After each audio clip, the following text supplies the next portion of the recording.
நல்லெண்ணெய் விட்டு கொஞ்சம் வெந்தயம் போட்டு கருவேப்பிலை, சின்ன வெங்காயம் ஒரு 10 பல், ஒரு பெரிய வெங்காயம் அதெல்லாம் நறுக்கி கொஞ்சம் நேரம் வதக்கணும். சைஸ் தக்காளி கட் பண்ணிக்கணும்.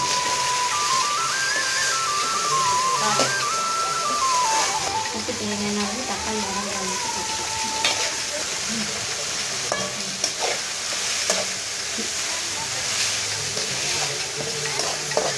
4 வரமிளகா, மிளகு, ஜீரகம், வெந்தயம் அதெல்லாம் போட்டு கிரைண்ட் பண்ணி வச்சுருக்கோம்.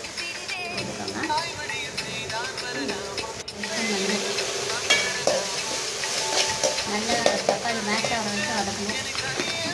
இன்றைக்கி வந்து கட்லா மீன் வச்சுருக்கோம். கட்லா மீன் தான் குழம்பு வைக்க போகிறோம்.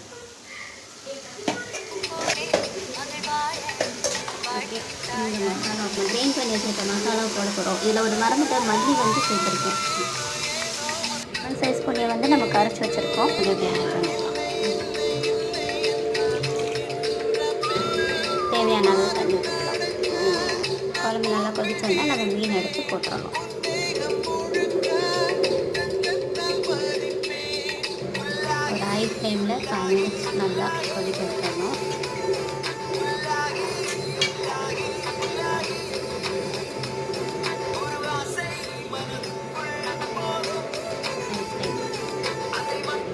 தாளிச்சோட மீன் குழம்புல கொட்டிட்டு ஒரு 5 மினிட்ஸ் அப்படியே ஸ்லோ பண்ணிவிட்டு ஆஃப் பண்ணிவிடுவேன். 5 மினிட்ஸ் ஆனாலும் அதுக்கு ஆஃப் பண்ணிடலாம். இப்போ சுவையான மீன் குழம்பு ரெடி.